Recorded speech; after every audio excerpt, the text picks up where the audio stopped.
same thing. The only difference is it's the double. Pull for privacy. And so you're My name is Jordan. I'm going to be your student nurse today. Can you please state your name and date of birth? Okay, Brody Benson.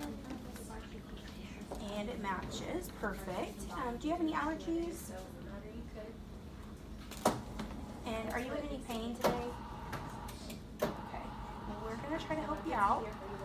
We're going to perform a feeding through an open system intermittent feeding. So the order was ordered 45 cc's of food. So we're going to mix that up and put it for you, put it to you. Hopefully that'll help you feel a little bit better. So move the patient up to prevent aspiration.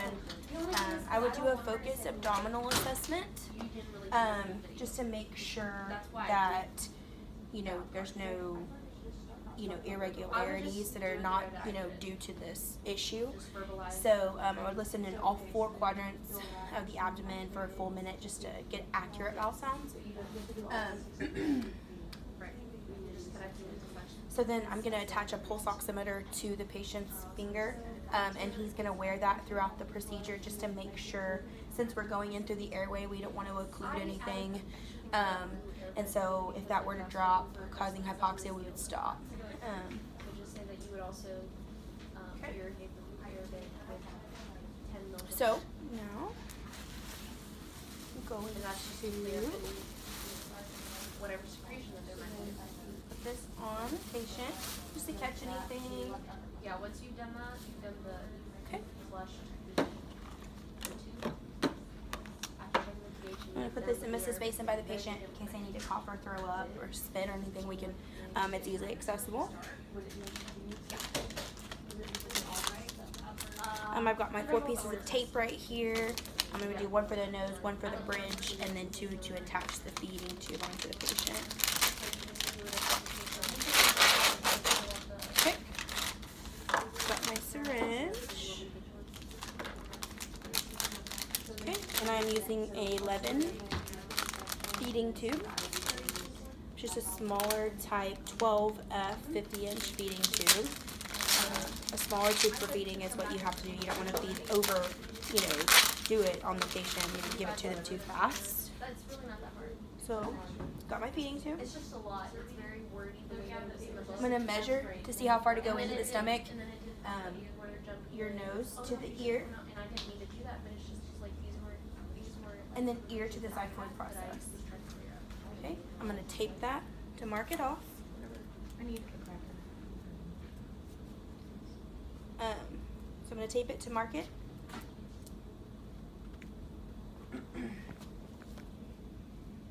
Okay, so, and now I'm going to use this to lube for the mannequins, but in real life I would use jelly. So, do that. Just to lube it right there.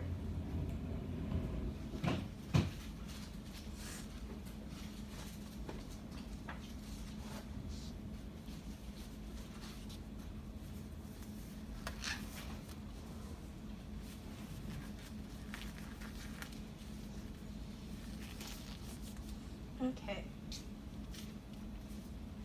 Okay, so same as the gastric tube, I'm going to have the patient lean back, or before I do that, I'm going to ask them if they have a preferred nair, like if in their left nostril they can breathe better. We don't want to occlude the airway. So we're going to go into the right nostril where they can't breathe as well. And so we're going to have them lean back, take a deep breath. Then when we get to the pharynx, we're going to have them lean forward, chin to chest, and take a big drink of water or a big swallow just to make it easier to get down there. Okay? So in real life, I would reach my my mark, but I'm going to hold and not let go. If they were to sneeze or something like that, it would come out. Okay.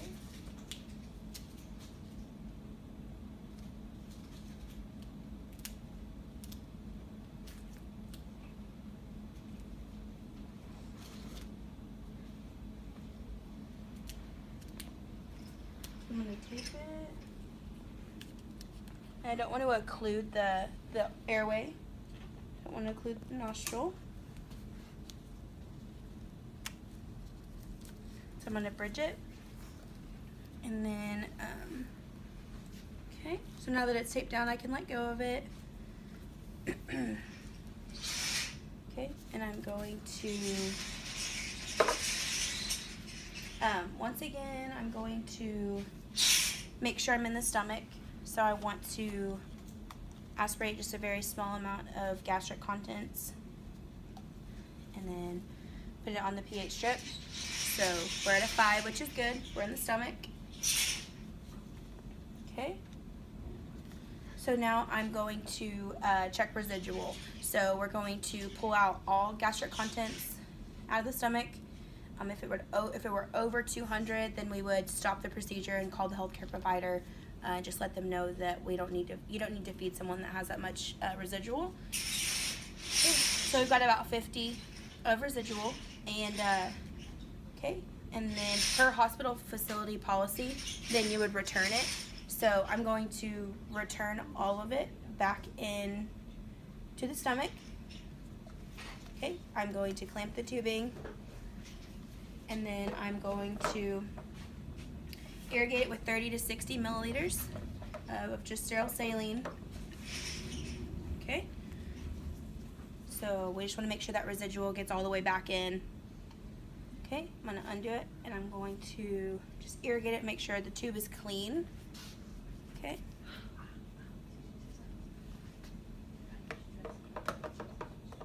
Alrighty, and then per whatever the order was for feeding, I would feed it.